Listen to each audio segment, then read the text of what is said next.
In the last video of English grammar, I was telling about proper noun. So very important question that I was told that if a place denotes a team, then in this condition the place will become plural, and in this condition a definite article will use with the place, name of the place.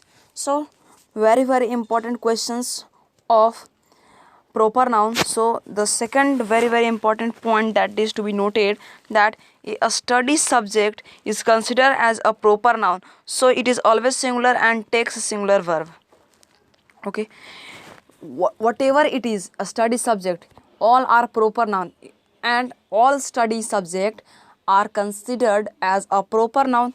For example, physics is a study subject, so it is a proper noun and it will be in singular, but here we have used are with physics, so that is wrong. So physics are a very difficult subject, so it is called the mother of mathematics.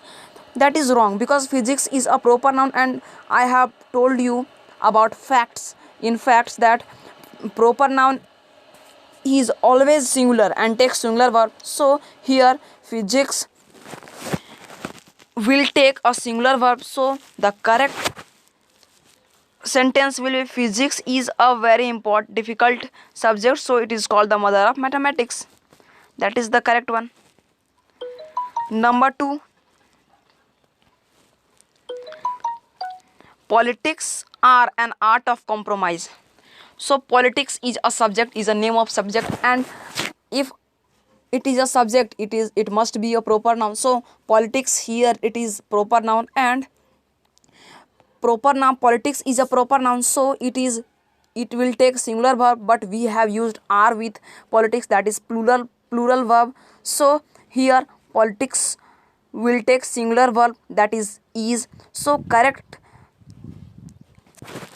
sentence will be politics is an art of compromise.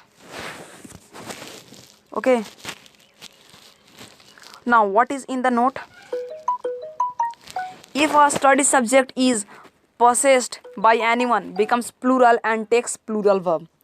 Means यहाँ पे क्या हो रहा है कि अगर किसी भी स्टडी सब्जेक्ट को, अगर किसी के ऊपर उस स्टडी सब्जेक्ट का अधिकार हो, पोजीशन हो, तो वहाँ पे जो स्टडी सब्जेक्ट होगा वो प्लूरल हो जाएगा और वर्ब भी कैसा लेगा, वो प्लूरल वर्ब लेगा.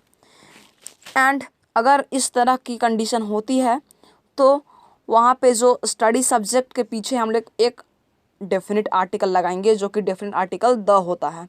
तो whenever you will watch in this type of condition that there is some possession on the study subject, then we must know that the study subject has become plural, and we have to use a plural verb, and also we have to use a definite article before the name of the subject.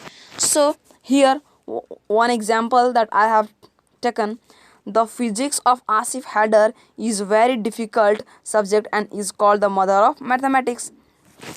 So in this example, the physics is a subject, name of subject, so it is a proper noun. But here the Asif Hadar, so यहाँ पे क्या हो रहा है कि जो physics का जो सब्जेक्ट का जो नाम है, वहाँ पे किसके अधिकार दिखाया जा रहा है, किसका फिजिक्स, तो आसिफ हैदर का फिजिक्स. यहाँ पे पोजीशन शो हो रहा है, इसलिए यहाँ जो फिजिक्स है वो एक प्लूरल हो जाएगा, और ये प्लूरल हो गया तो वर्ब भी कैसा लेगा, प्लूरल, और एक डेफिनेट आर्टिकल देगा. तो यहाँ पे द हमने डेफिनेट आर्टिकल को लगा दिया है, और यहाँ पे the physics of Asif Haider, तो यहाँ पे पोजीशन शो हो गया, तो फिजिक्स एक प्लूरल वर्ड अब हो गया. यहाँ पे इज नहीं होगा, गलत हो गया. तो यहाँ पे क्या हम लोग यूज करेंगे, are. So the correct sentence will be the physics of Asif Hadar are very difficult and is called the mother of mathematics. Now proper noun has finished. So what are the important terms and what are the important points that we have studied so far in the proper noun? That is, proper noun is always singular and takes singular verb. Okay, proper noun starts with capital letter. Number 3, generally proper noun avoids any article before itself. What was the important points? Very, very important points. If a place shows a team or a place denotes a team, in this condition the place will become plural and takes plural verb, and also we will use a definite article before the name of place. For example, the India have won the toss and elected to bowl first. These are the sentences and we know how we have to use. Now what was the important points? That study material or study objects are proper noun and always takes singular verb. Number 2 was that if there is a possession on the study subject, then in this condition the name of subject will become plural and takes plural verb, and we will use a definite article. Now we will move towards a common noun. Okay, we will move towards a common noun. So what is the definition of common noun? A common noun is a name given to a class, community or caste. यानी कि common noun उसको कहते हैं, यानी कि एक पूरे group को हम एक डिनोट करते हैं. जैसे हम बोलेंगे बॉय, तो बॉय सिर्फ एक हम और आप ही नहीं हो डिनोट हुए, जितने भी बॉयज़ हैं सब बॉयज़ को यहाँ पे डिनोट किया गया है. तो वैसे वर्ड्स जो पूरे कम्युनिटी को डिनोट करते हैं, पूरे कास्ट को या पूरे क्लास को डिनोट करते हैं, वैसे वर्ड्स को हम लोग बोलते हैं कॉमन नाउन. एग्जाम्पल हो गया boy, girl, tree, school, etc. Many examples of common noun are there, but we have taken few of them. Now what are the facts of common noun? What are the facts of common noun? That is, common noun can be singular or plural according to its uses. यानी कि जो भी common noun है वो singular भी हो सकते हैं और प्लूरल भी हो सकते हैं. यानी कि वो किस पे डिपेंड करेंगे? तो हमारे प्रयोग के अनुसार, यानी कि यूज़ के अनुसार. अगर हम प्लूरल काउंटेबल नाउन लेते हैं और कॉमन नाउन, तो हम प्लूरल वर्ब यूज़ करेंगे. अगर सिंगुलर लेते हैं तो सिंगुलर वर्ब यूज़ करेंगे. Number 2, what is if a common noun is in singular it must get an article before itself. यानी कि अगर कॉमन नाउन सिंगुलर होगा तो वो एक आर्टिकल जरूर लेगा. ओके, यानी कि अगर हम यूज़ करते हैं बॉय, तो बॉय सिंगुलर है तो इसके पहले हमको एक आर्टिकल लगाना होगा, a boy. Okay, so first point क्या था कि कॉमन नाउन क्या है, सिंगुलर भी हो सकता है और प्लूरल भी हो सकता है. ये किस पे डिपेंड करता है? According to its usages. Number 2 point is common noun, if common noun is in singular it must get an article before itself. अगर कॉमन नाउन सिंगुलर है तो आर्टिकल हमको एक लगाना ही होगा, चाहे वो इंडेफिनिट आर्टिकल हो या डेफिनिट आर्टिकल हो. Number 3 point, generally a plural common noun avoids any article before itself. यानी कि अगर प्लूरल कॉमन नाउन है तो उसमें हम लोग को आर्टिकल लगाने की ज़रूरत नहीं है. और वही अगर सिंगुलर कॉमन नाउन है तो वहाँ पे एक आर्टिकल लगाना मस्ट है, और अगर प्लूरल कॉमन नाउन है तो वहाँ पे हम आर्टिकल को नहीं लगाना है. तो एग्जाम्पल है कुछ, boy is sincere and hard working. यहाँ पे बॉय एक कॉमन नाउन है, तो बॉय एक कॉमन नाउन है तो ये एक सिंगुलर है. तो बॉय अगर सिंगुलर है तो हमने यहाँ पे पढ़ा है कि अगर कॉमन नाउन सिंगुलर है तो एक आर्टिकल अवश्य लेगा. ये ज़रूरी है कि वो आर्टिकल लेगा ही लेगा, वो चाहे वो डेफिनिट हो या इनडेफिनिट हो. तो यहाँ पे वही है, बॉय एक सिंगुलर है तो सिंगुलर है तो आर्टिकल लेना चाहिए, लेकिन यहाँ पे कोई आर्टिकल यूज़ नहीं है. यानी कि ये जो सेंटेंस है वो गलत है. इसका सही कैसे लिखेंगे? The boy is sincere and hard working. The boy is sincere and hard working. तो ये हमारा जो सेंटेंस होगा वो सही होगा. इस तरह से लिखना है. नंबर 2 एग्जाम्पल हमने जो लिया है वो है the boys are sincere and honest. तो यहाँ पे बॉयज़ है जो कि एक प्लूरल कॉमन नाउन है, जो कि एक प्लूरल है. तो हमने जो फैक्ट्स ऑफ कॉमन नाउन में देखा था कि प्लूरल कॉमन नाउन के साथ हम लोग आर्टिकल नहीं यूज़ करते हैं. तो यहाँ पे आर्टिकल यूज है तो ये सेंटेंस गलत है. इसको हम लोग सही कैसे लिखेंगे? Boys are sincere and honest. ये जो हमारा सेंटेंस है वो सही सेंटेंस है ना. नोट क्या है?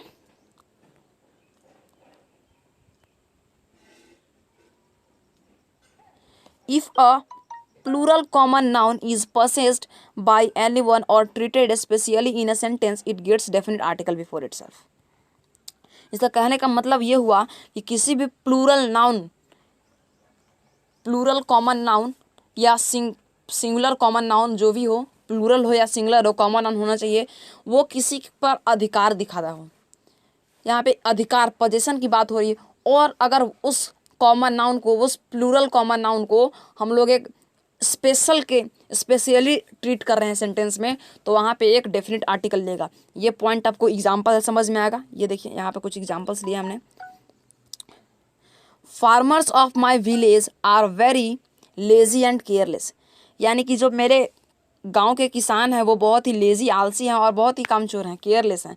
तो यहाँ पे देखिए, यहाँ पे पोजीशन शो हो रहा है। कैसे पोजीशन शो हो रहा है कि फार्मर्स ऑफ माई विलेज, किसके गांव के, तो मेरे गांव के। यहाँ पे आप देखिए, फार्मर्स ऑफ माई विलेज, किसके गांव के हैं ये लोग, तो फार्मर्स किसके गांव के हैं, तो मेरे गांव के हैं। यहाँ पे पोजीशन शो हो रहा है। तो यहाँ पे जो फार्मर है, फार्मर्स हैं, वो एक प्लूरल नाउन है। यहाँ पे एक प्लूरल कॉमन नाउन है, तो प्लूरल कॉमन नाउन है, तो यहाँ पे पोजीशन शो हो रहा है। तो यहाँ पे हमने ऊपर में नोट में देखा है कि यहाँ पे एक डेफिनेट आर्टिकल लेना होगा, यानी कि यहाँ पर एक डेफिनेट आर्टिकल लेगा। इसमें हम लोग यूज़ नहीं किए तो ये सेंटेंस गलत है। इसको सही कैसे लिखेंगे, आइए देखते हैं। ये देखिए, the farmers of my village, यहाँ पे हम लोग एक आर्टिकल यूज़ किए हैं, article. The farmers of my village are very lazy and careless, ये जो सेंटेंस है हमारा बिल्कुल सही है। तो इस तरह से हमारा कॉमन नाउन भी खत्म हुआ। तो कॉमन नाउन में हम लोग कुछ इंपॉर्टेंट पॉइंट क्या पढ़े हैं, कॉमन नाउन में यही पढ़े हैं इंपॉर्टेंट पॉइंट कि अगर कॉमन नाउन सिंगुलर भी हो सकता है और प्लूरल भी हो सकता है, उसके यूज़ के अनुसार। नंबर 2 पॉइंट था कि कॉमन नाउन अगर सिंगुलर है तो एक आर्टिकल जरूर लेगा। नंबर 3 पॉइंट था कि अगर कॉमन नाउन अगर प्लूरल है तो उसमें हम लोग आर्टिकल नहीं लगाएंगे। तो ये जो बातें हम आपको प्रॉपर नाउन और कॉमन नाउन में बताए हैं, तो वो सब आपको बातें ध्यान में रखनी हो, क्योंकि यहाँ पे ग्रामेटिकल मिस्टेक्स जो होते हैं वो इसी तरह से होते हैं। तो आपको ये ध्यान में होना होगा कि किस तरह का मिस्टेक्स आते हैं। और जो मैंने इससे पहले वाले एक वीडियो बनाया था जो कि प्रॉपर नाउन का था, पार्ट 1 वीडियो, ये पार्ट 2 है। तो पार्ट 1 अगर आप नहीं देखे हैं तो मेरे चैनल में जाके इंग्लिश ग्रामर का प्लेलिस्ट है, उसमें जाके आप देख सकते हैं, वहाँ फर्स्ट वीडियो, सेकंड वीडियो। और ये जो मैंने आपको जितना भी बताया, you must pen down in your notebooks because these are very important, okay, these are very important points you must know. So thank you, and if you like my video, please subscribe my YouTube channel Learning India Neeraj Gupta. Thank you.